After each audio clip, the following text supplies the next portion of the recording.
இயேசு கிறிஸ்துவுக்கு பிரியமானவர்களே, இந்த புதிய நாளிற்கான வாக்குத்தத்தமான வசனம். நம்முடைய வாழ்வில் பல நேரங்களில் நாம் எழுப்பும் வேண்டுதல்களுக்கு ஏன் விடை கிடைக்கவில்லை என்று சிந்தித்திருப்போம்.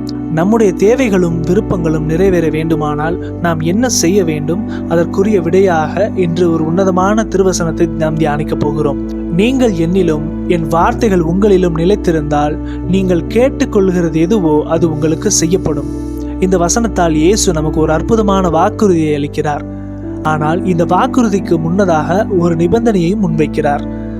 அது என்னவென்றால், நாம் அவரோடு இணைந்திருக்க வேண்டும். அவருடைய தூய வார்த்தைகள் நமக்குள்ளே உயிரோட்டமாய் நிலைத்திருக்க வேண்டும்.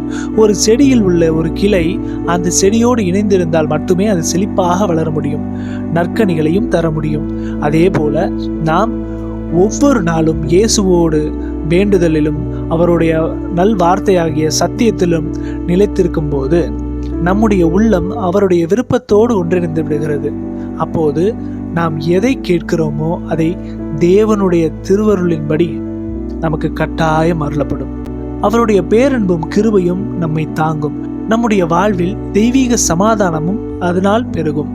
எங்களை நேசிக்கும் நல்ல தகப்பனே, இந்த ஆசீர்வதிக்கப்பட்ட நல்ல வேலைக்காக உமக்கு ஸ்தோத்திரம் செலுத்துகிறோம். நாங்கள் உம்மை விட்டு பிரிந்து எங்களுடைய சொந்த ஆற்றலால் வாழ முயன்ற நாட்களை மன்னித்தருளும். இனி வரும் நாட்களில் நாங்கள் முழுமையாக உம்மோடு இணைந்திருக்க எங்களுக்கு துணை புரியும். உம்முடைய திருவார்த்தைகள் எங்களுடைய இருதயத்தில் ஆழமாய் நிலைத்திருக்கட்டும். இந்த தியானத்தில் பங்கு பெற்றிருக்கும் ஒவ்வொரு பிள்ளைகளையும் உம்முடைய கரத்தில் ஒப்புக் கொடுக்கிறோம்.